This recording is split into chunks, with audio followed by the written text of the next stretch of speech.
Good morning students. आज हम क्रिया पढ़ाएंगे क्लास 4th में। क्रिया लेसन 11। क्रिया का अर्थ होता है करना। कार्य का करना ही क्रिया कहलाता है। अब देखिए परिभाषा, वे शब्द जिनके किसी कार्य के करने या होने का पता चलता है उन्हें क्रिया कहते हैं। जैसे मोर नाच रहा है, खरगोश दौड़ रहा है, अनीता रोटी बनाएगी, लड़के खेल रहे हैं, हिरन घास चर रहा है, वर्षा हो रही है।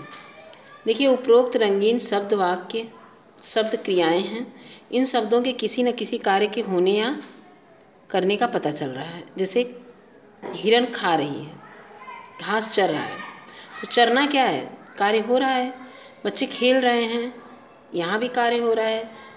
खरगोश दौड़ रहा है, वहाँ भी कार्य हो रहा है। मोर नाच रहा है, वहाँ कार्य हो रहा है। जहाँ वहाँ क्या होगा? क्रिया होगी। परिभाषा देखिए, वे शब्द जिनसे किसी कार्य के होने या करने का पता चलता है। वे शब्द जिनसे किसी कार्य के करने या होने का पता चलता है उसे क्रिया कहते हैं। जैसे जाना, खाना, रोना, दौड़ना, सोना, उड़ना, देखना आदि। लिखना, पढ़ना, उठना, बैठना, जो भी जितनी भी क्रियाएं हैं, ये सब क्रियाएं शब्द हैं। यही उसका उदाहरण है। क्रिया के दो भेद होते हैं। देखिए यहाँ क्रिया के दो भेद होते हैं। पहला सकर्मक क्रिया, अकर्मक क्रिया और सकर्मक क्रिया। अकर्मक क्रिया क्या होती है? जिन कार्यों में कर्म नहीं होता है उसे अकर्मक क्रिया कहते हैं। जैसे हिरन भागता है, नदी बहती है, बच्चा सो रहा है। उपरोक्त वाक्यों में उपरोक्त क्रियाओं के साथ कोई कर्म नहीं, अतः वे सकर्मक क्रिया है। अतः वे अकर्मक क्रिया है और जिसमें कोई कार्य नहीं होता है। दूसरा है सकर्मक क्रिया। जिन क्रियाओं में कर्म होता है उसे सकर्मक क्रिया कहते हैं। जैसे मुर्गी दाना चुन रही है, कार्य हो रहा है। बच्चे फुटबॉल खेल रहे हैं, देखिए यहाँ भी खेल रहे हैं। पतंग उड़ा रहा है, जहाँ कार्य हो रहा है वहाँ क्या होता है? सकर्मक क्रिया होती है।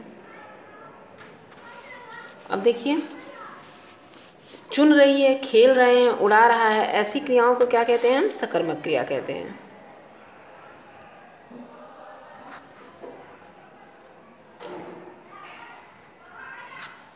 आगे देखिए, जैसे बंदर केला खा रहा है। बंदर क्या खा रहा है? प्रश्न उठ रहा है ना। यहाँ क्या है? सकर्मक क्रिया है, केला खा रहा है। दादी कहानी सुना रही हैं, दादी क्या सुना रही हैं? कहानी। तो यहाँ भी सकर्मक क्रिया है।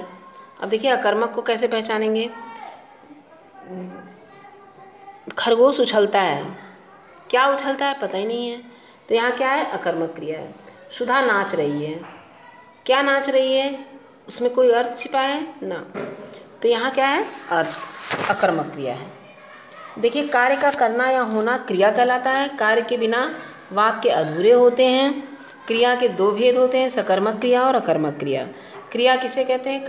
काम का होना या करना क्रिया कहलाता है। सकर्मक क्रिया किसे कहते हैं? जिन क्रियाओं में कर्म होता है उसे सकर्मक क्रिया कहते हैं।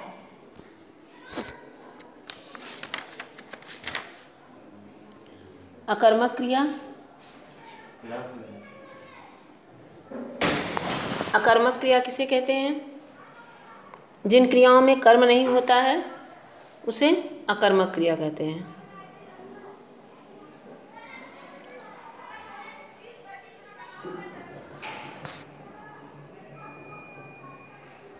यहाँ देखिए गंगा बह रही है, कौन क्या कर रहा है? खाली स्थान भरिए।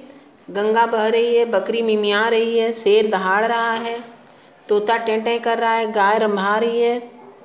इस प्रकार निम्नलिखित वाक्यों में क्रिया सकर्मक है या अकर्मक बताइए। हमने नाश्ता किया तो सकर्मक क्रिया है।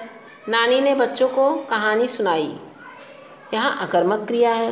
वर्षा हुई, अकर्मक क्रिया है।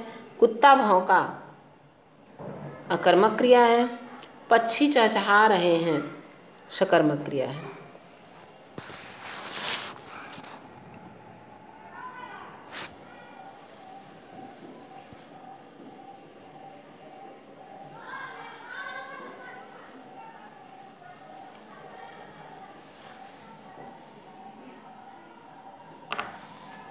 सही कथन के आगे सही और गलत कथन के आगे गलत का चिन्ह लगाइए। अकर्मक क्रियाओं में कर्म नहीं होता है, सही है। कर्म के आधार पर क्रिया के 5 भेद होते हैं, गलत है। वह पत्र लिखता है, इस वाक्य में सकर्मक क्रिया है। सकर्मक क्रिया में कर्म होता है, सही है। नदी बह रही है, बच्चे खेल रहे हैं। नदी बह रही है और बच्चे खेल रहे हैं, ये क्या है? क्रियाएं हैं। आकाश में पक्षी उड़ रही है, ये क्या है? क्रिया है। आकाश में पक्षी उड़ रहे हैं, नदी बह रही है और बच्चे खेल रहे हैं।